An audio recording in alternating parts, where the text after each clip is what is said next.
I'm here to share with you a local's insight on how and when to use the Zion Shuttle System, because there's a bunch of confusion on it. So first of all, there are 2 shuttles. So you need to know about both of those. And also, can you visit the park without having to get on a shuttle? Yes, you can avoid the shuttle. You can have awesome experiences in Zion National Park without having to use it at all. There's multiple different ways to do it, and I'm gonna break it down. I'm gonna get into all of that with you guys right now.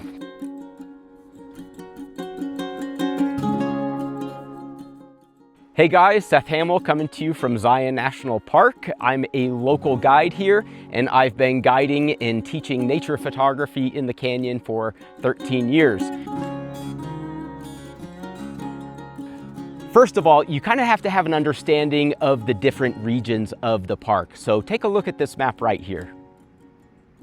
That is called the Scenic Canyon. Personal vehicles are not allowed up this road. The only vehicles allowed up this road are the shuttle buses to get visitors up the canyon, or people staying at the Zion Lodge. So looking at that map, the Scenic Canyon, as you can see, is only one very specific portion of the park. All of the other areas, the only way to get to them is to take your own personal vehicle. So no shuttles go to these other areas. You have to take your own vehicle, and there's cool stuff to experience out there. Well, a little change of venues here. Welcome to my home here in the yurt. So what is the big deal with the Scenic Canyon? Why are only shuttles allowed there? Well, it's a very narrow corridor, and it is the crown jewel of Zion National Park. This is where everyone wants to go, and for good reason. I mean, this is where the park is at its very narrowest, and with how many people want to visit that area, there's just not enough parking. If this area was open to personal vehicles during the visitation season, it would be a nightmare. In addition to just the drama and the beauty of that region of the park, it's where the vast majority of the front country hikes are in the park. So if you're looking to do the Narrows, Angel's Landing, Emerald Pools, they're there. So you're either gonna have to take the shuttle bus, or you could do this alternative method to get up the canyon without the shuttle bus, which we'll get into in just a couple minutes. The very first thing to know is that the shuttle starts and terminates at the Zion National Park Visitor Center. There's a pretty good sized parking lot at the visitor center, and it can accommodate regular vehicles, and there is a space actually for oversized vehicles, motorhomes, stuff like that. Once the visitor center parking lot fills up, then you really have to park in the town of Springdale. And there's a couple options. You can park on the streets, it's expensive, or there's some small parking lots scattered throughout town. They're pretty much the same price. Local tip here, there's a little store in town called Hoodoo's Market. And if you spend $20 worth of stuff in the market, they have like food, snacks, souvenirs, they will let you park in their parking lot for the day. So that is cheaper than on-street parking or any of the little parking lots. Oh, and here's another little nugget of truth for you. This sign right here, the Zion parking lot full sign, just so you know, it turns on a couple hours after sunrise, and then it lasts all day, no matter what. So if you're coming in like a few hours before sunset, you're likely gonna find a parking spot. Any mid-morning to noonish stuff, I wouldn't even bother trying. Park in Springdale. Now, there are 2 shuttle systems. First, you have the town shuttle. The town shuttle is for Springdale, Utah. So Springdale is a little town that sits right in the mouth of Zion Canyon, and there's a shuttle system that rolls through that all day long, and you can jump on any of the shuttle stops and they'll all bring you to the entrance of the park. They don't come into the park, they drop you off right at the entrance. You'll have to go through the fee booth, show them your pass, or pay if you haven't, and you can get to the visitor center from there. You can take the town shuttle to the visitor center, or you could drive your own vehicle if you wanted to.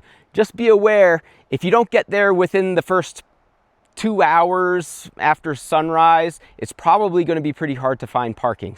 Okay, so you've taken the town shuttle and you are now in the park at the visitor center, or you've driven in, you're at the visitor center. It's time to jump on the shuttle bus. There's only one place for the shuttle bus. This is what it looks like.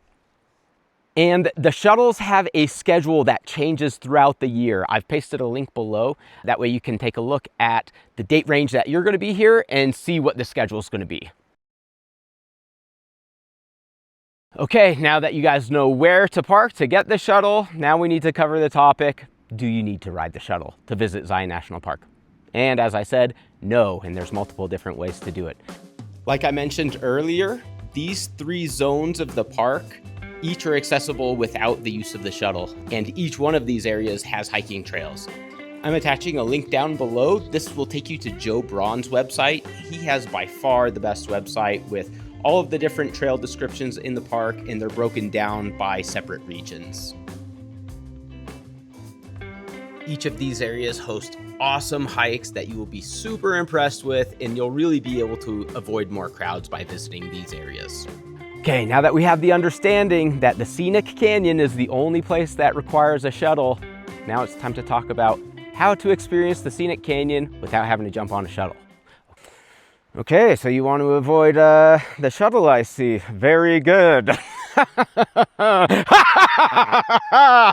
There is a way to do it, and that is by either bringing or renting a bike or an e-bike. The benefits of doing the Scenic Canyon by bike or e-bike are multiple. You're not crowded in with a bunch of people, but you also get to kind of stop wherever you want in the canyon, whereas if you're on the shuttle, you're limited to certain stops, and the shuttle's not stopping at all of the stops anymore because there's trail damage. They just won't drop off there anymore. So it actually opens up your access to the park quite a bit. Another benefit is I'm out here right now in the park. It is so quiet. I'm not hearing any shuttles. I'm not seeing anybody. The reason why shuttles have stopped running for the day, and I'm still up here because I have my bike. If you don't have experience on an e-bike, these things are amazing.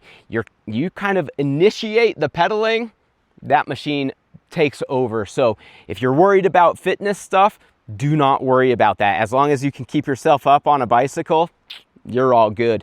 And it is a vastly, vastly better experience. It is the way to experience the Scenic Canyon. When you're on the bike, you are smelling the smells, you are feeling the air, and there is nothing obstructing your view. You know, when you get here, you're gonna be amazed at the size of these walls.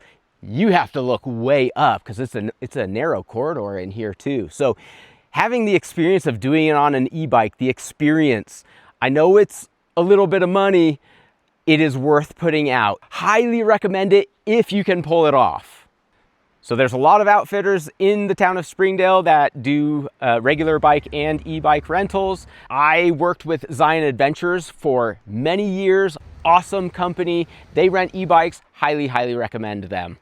Okay guys, thanks for sticking around. If you're visiting Zion and you're in need of any sort of photo guidance or family guided experience, hit your boy up. I've included a link down in the description below, and happy planning on your trip to Zion and enjoy the experience. It's awesome here.